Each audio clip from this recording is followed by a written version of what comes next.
காதல் பாடல்கள் என்று சொன்னாலே கவிஞர்களுக்கு முதலில் நினைவுக்கு வருவது நிலாதாங்க. நிலாவை வைத்து எத்தனை காதல் பாடல்கள். அமுதே பொழியும் நிலவே, ஆடை கட்டி வந்த நிலவோ, நிலவுக்கு என்மேல் என்னடி கோபம், அன்று வந்ததும் அதே நிலா. இப்படி நிலவை கொண்டாடாத கவிஞர்களே இல்லை. அந்த நிலவு பாட்டில் உச்சம் தொட்ட பாடல் எது? என் அருமை காதலிக்கு வெண்ணிலாவே, நீ இளையவளா மூத்தவளா, இளையவளா மூத்தவளா வெண்ணிலாவே. 1960ஆம் ஆண்டு வெளிவந்த எல்லோரும் இந்நாட்டு மன்னர் என்கிற திரைப்படத்தில் இடம்பெற்ற மக்கள் கவிஞர் பட்டுக்கோட்டை கல்யாண சுந்தரம் எழுதிய இந்த பாட்டு தான் நிலவு பாடல்களில் உச்சம் தொட்ட பாடல் என்று சொல்லலாம்.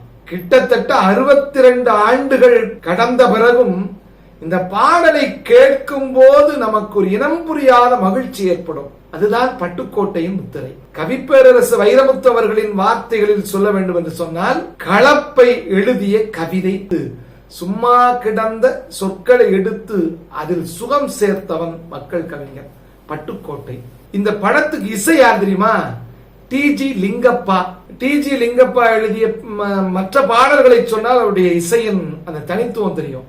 அமுதே பொழியும் நிலவே, சித்திரம் பேசுதடி போன்ற அற்புதமான மனதில் நிற்கும் பாடல்களை எல்லாம் உருவாக்கியவர் இசையமைப்பாளர் டிஜி லிங்கப்பா அவர்கள்.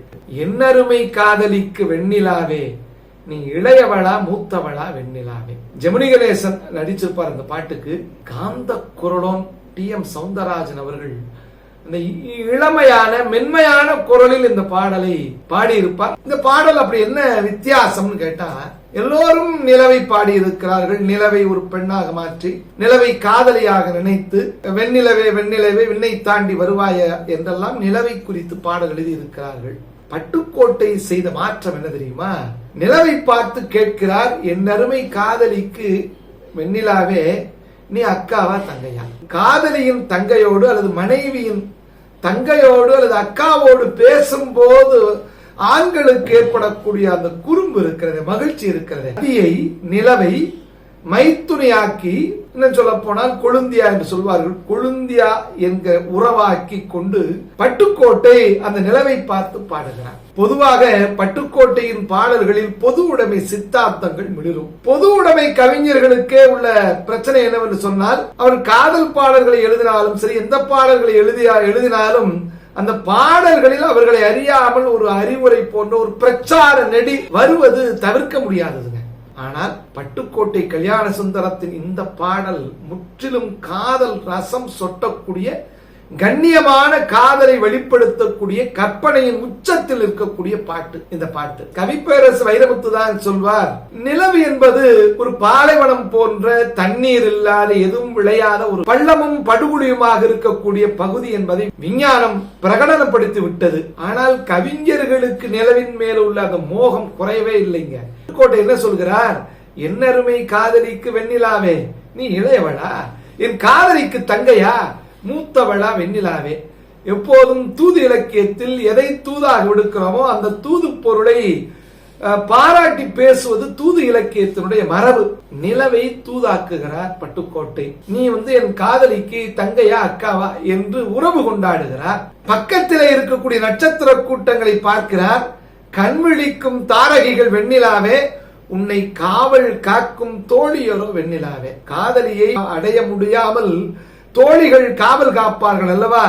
அப்படி இந்த தாரகைகள், அதுவும் பெண்களா, தோழிகள் தானே பெண்ணுக்கு காவலாக இருக்க முடியும் என்று அந்த பாடலை தொடர்கிறார். அடுத்தது, அந்த நிலவிலே களங்கம் இருக்கிறது. நிலவிலே இருக்கக்கூடிய களங்கத்திற்கு காரணம் என்ன என்று விஞ்ஞானம் எதை சொல்கிறது என்று சொன்னால், அந்த நிலவிலே இருக்கக்கூடிய மேடு பள்ளமான அந்த அமைப்பு, சமமற்ற மேடு பள்ளமான குண்டும் குழியுமான அமைப்பு களங்கத்தை போல தெரிகிறது. ஆனால் பட்டுக்கோட்டை என்ன பாடுகிறார்? அந்த நிலவு பெண்ணை பார்த்து, கன்னத்தில் காயம் என்ன வெண்ணிலாவே, அந்த கன்னத்தில் காயத்தை போல அந்த களங்கம் இருக்கிறதே, உன் காதலன் கிள்ளியதோ என்கிற கற்பனையின் உச்சத்தில் பட்டுக்கோட்டை உயர்ந்து நிற்கிறான். தற்குறிப்பேற்றாணி என்று சொல்வோம்.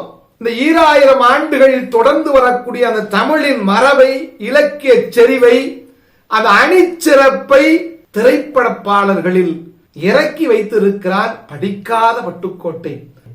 பொதுவாக காதல் பாடல்கள் என்று சொன்னால் திரைப்படத்தில் கேட்டு கேட்டு புளித்து போன ஓமைகள் தான் அதிகம் கேட்டு இருக்கிறோம். மானே, தேனே, மயிலே, குயிலே. ஆனால் பட்டுக்கோட்டை என்ன செய்கிறான் பாருங்கள். அந்த வெண்ணிலவிடம் போய் சொல்கிறான், என் காதலி இருக்கிறாளே, நான் பேதையாக இருக்கும் போது என் காதலி என் இதயத்தை டக்கென்று பறித்து விட்டாள்.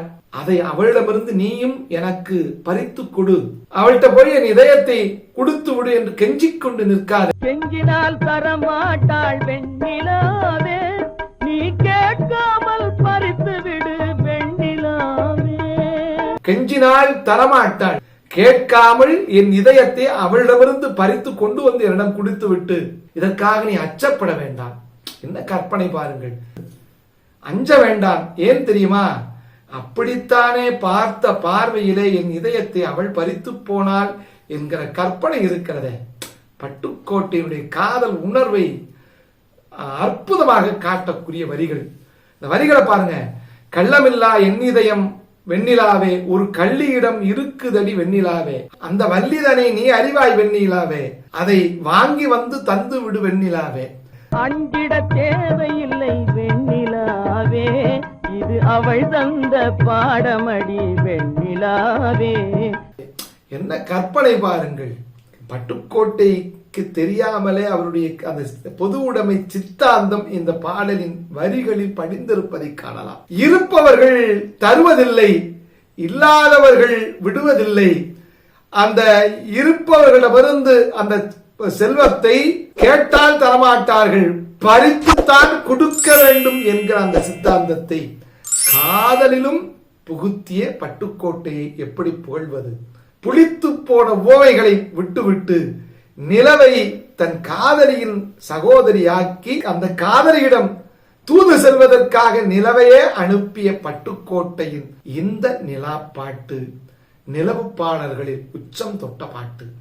இதை போன்ற சுவையான இலக்கிய தரம் வாய்ந்த செய்திகளை காண தொடர்ந்திருங்கள் எங்களோடு. நன்றி, வணக்கம்.